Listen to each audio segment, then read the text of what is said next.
Some kindness doesn't sit right. It looks right. It sounds right. But it feels off. Have you ever felt it? That creeping discomfort after someone's compliment, the weight of a favor that felt more like a trap than a gift, the smile that seems too perfect, too polished, and leaves you questioning your own sanity. It's not just in your head. It's not paranoia. This isn't paranoia. This is psychology. Carl Jung called it the shadow, the part of ourselves we refuse to acknowledge. The dark, repressed instincts we bury under layers of forced politeness. And when someone's kindness doesn't feel genuine, it's usually because their shadow is leaking through. Let's break it down. Real kindness comes from a place of wholeness. It's given freely, no strings attached. But performative kindness? That's a mask. A way to manipulate, control, or compensate for hidden hostility. Think about it. The coworker who volunteers for everything but resents you for it.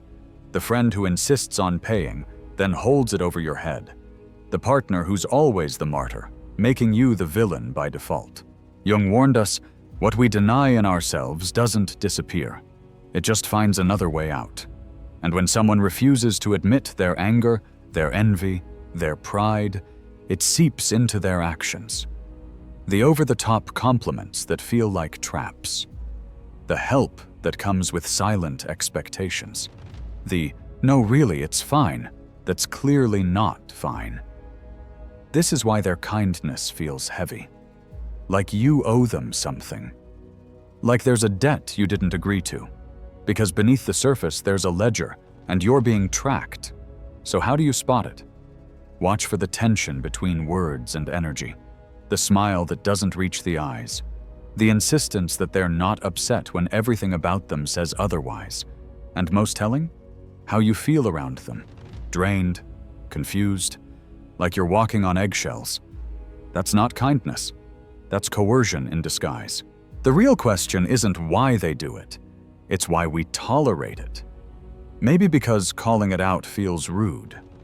Maybe because we've been trained to prize politeness over honesty. But here's the hard truth. Not all kindness is kind. And until we face that, we'll keep falling for the lie. Because the most dangerous hostility isn't the loud, explosive kind.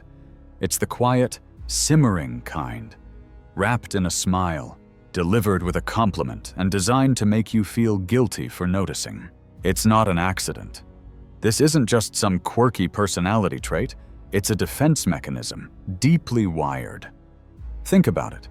When someone grows up in an environment where anger wasn't allowed, where conflict was punished, or where vulnerability was exploited, what do they learn? That directness is dangerous, so they adapt. They bury their frustration under layers of niceness, because at some point, that was the only safe way to survive. But here's the problem. Emotions don't disappear just because we ignore them. They fester, they mutate, and eventually they leak out in ways that are far more destructive than if they'd just been expressed up front. That's why hidden hostility is so insidious. It's not a lack of anger, it's anger in disguise. Jung called this projection. The unconscious act of dumping your own unacknowledged feelings onto someone else. Ever had someone accuse you of being angry when they're the ones seething underneath? That's projection in action. They can't admit their own emotions, so they make you the bad guy instead. The over-giver. They're always doing things for you, even when you didn't ask. But later, there's a quiet expectation. A sense that you owe them. Real generosity doesn't keep score. The passive-aggressive compliment. Wow, you're so brave for wearing that. It's amazing how you just don't care what people think. If it feels like a slap wrapped in silk, it probably is. The martyr. They suffer loudly. They make sure you know how much they've sacrificed, but if you try to relieve them of their burden, suddenly they refuse. Because it was never about helping. It was about control. The boundary tester. They push, then play innocent. I was just joking. You're so sensitive. They probe for weak spots under the cover of friendliness. The emotional bait and switch. 1 second, they're warm and engaging. The next, cold and distant.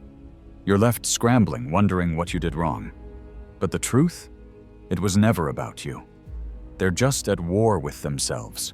Gaslighting isn't always some dramatic movie villain maneuver. Sometimes it's subtle.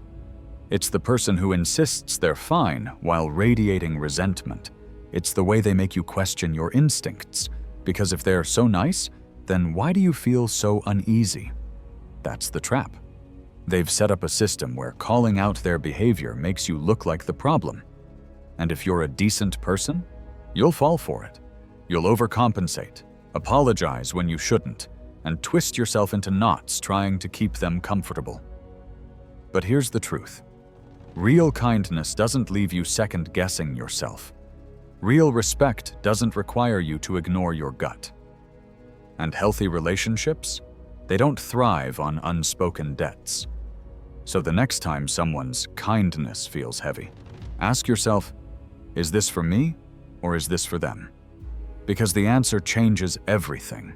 Now that you see it, what do you do about it? Because here's the brutal truth. People who operate this way count on you being too polite to call it out. They bank on social conditioning to keep you compliant. But that ends today. 1. Name the dynamic. Without emotion. When someone's kindness comes with invisible strings, shine a light on it. Calmly, directly. I notice you often do X for me, but then seem frustrated afterward. What's that about? No anger, no accusation, just observation. This forces the shadow into the light. Most manipulators rely on plausible deniability. Take that away. 2. Stop feeding the beast. Hidden hostility thrives on your participation.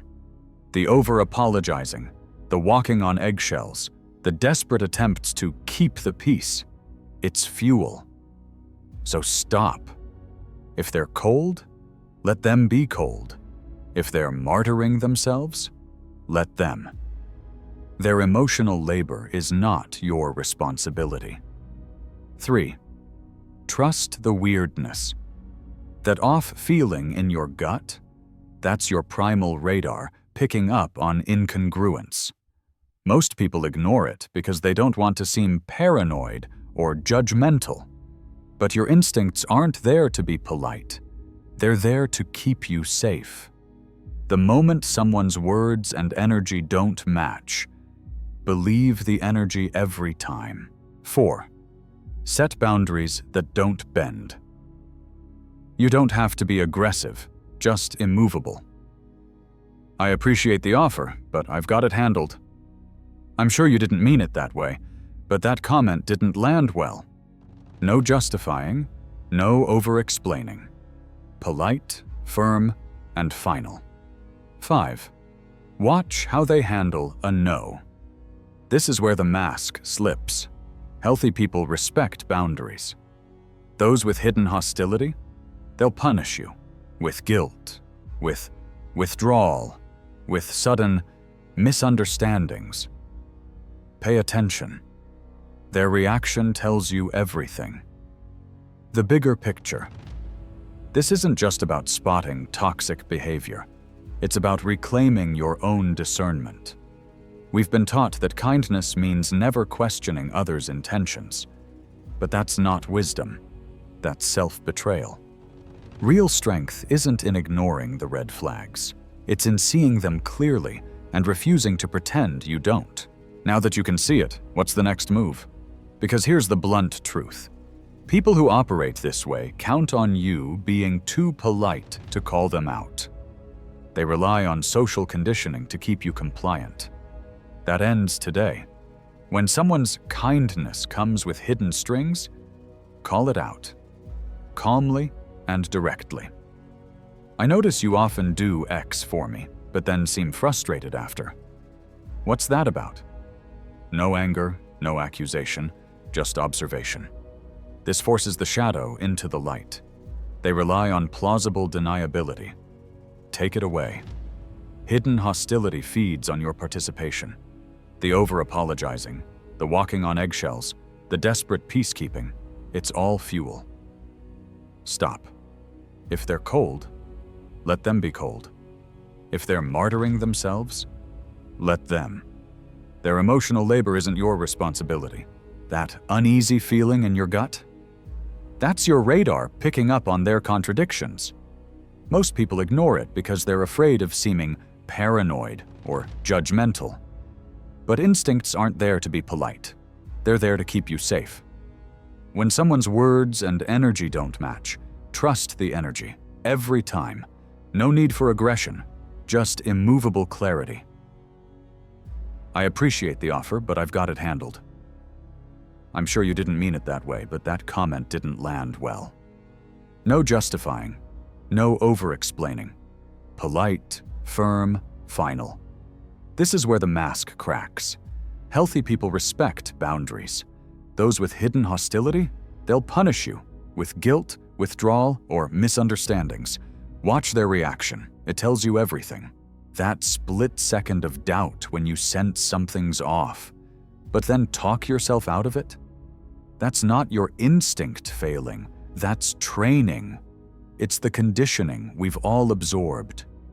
To prioritize harmony over truth, to mistrust our own perceptions, to fear being wrong more than we fear being manipulated. Jung didn't sugarcoat it. Until you make the unconscious conscious, it will direct your life, and you will call it fate. Every variant of hidden hostility targets a specific vulnerability. Recognizing which one hooks you is your growth point. The saccharine controller preys on your fear of seeming ungrateful. Weakness, your need to be seen as reasonable.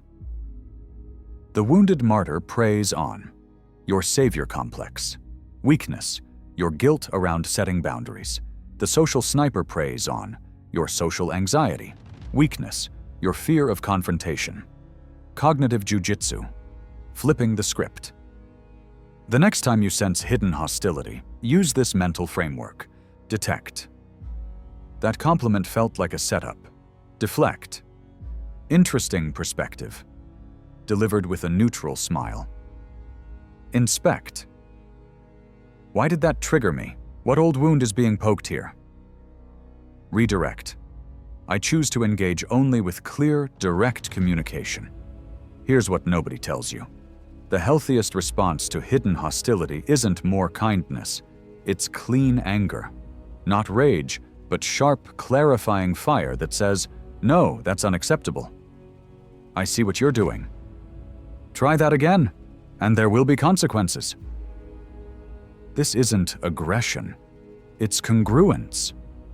The people who thrive on hidden hostility count on our fear of making things awkward. Get comfortable with awkwardness. Build such unshakable self-trust that their backhanded compliments become amusing rather than destabilizing. Their guilt trips become obvious instead of persuasive. Their withdrawal tactics feel like a gift, not a threat. At the highest level, you stop attracting these dynamics altogether. Not because the world changes, but because your tolerance for inauthenticity drops to zero. Most people will never admit their hidden hostility. But here's the thing. You don't need them to. Your power comes from seeing it clearly, responding without emotion, and refusing to internalize their dysfunction. The final lesson? Stop trying to fix, convince, or enlighten them. Your only job is to become so solid in your own perception that their games fade into the background. Annoying at best, powerless at worst. There comes a moment, a split second of crystal clear awareness when you see the entire puppet show for what it is. Their movements become predictable. Their kindness reveals its sharp edges. And in that instant, you face a choice. Do you play along, or do you cut the strings? Hidden hostility works because it offers just enough genuine warmth to make the poison go down smooth. It's the Compliment that's 85% sincere. But that last 15%? That's the hook. Favor that appears selfless, until you notice the invisible ledger. Concern that feels caring, until you see the control hidden beneath. Your discomfort isn't a flaw. It's your psyche's immune response. Most people fall into two ineffective patterns: overcompensating, working harder to deserve their kindness; mirroring, responding with passive aggression, which only deepens the game. The master move: radical transparency. Try this. I notice when you say things like X, part of me feels Y. Can you help me understand your intention? This does three powerful things. Names the dynamic without accusation, forces their shadow into conscious awareness, gives them enough rope. They'll either wake up or hang themselves. When you stop feeding the cycle, expect reactions. They may escalate, testing your resolve. They may vanish, seeking easier targets. They may genuinely self-reflect. Rare, but possible. Your job isn't to manage their reaction. Your job is to stay rooted in your truth. Develop what manipulators can't counterfeit. Precision language, saying exactly what you mean. Emotional non-reactivity. They can't manipulate what they can't trigger. Unambiguous action. Boundaries without explanations. This isn't about becoming cold. It's about becoming unmessable with. Every encounter with hidden hostility sharpens you. Stronger intuition, sharper discernment, deeper self-trust. The people who try this on you aren't obstacles. They're unwitting trainers. You'll know you've leveled up when their tactics stop feeling like threats and start feeling like anthropology. When you can observe their maneuvers with detached curiosity instead of emotional reaction. That's when you've truly won.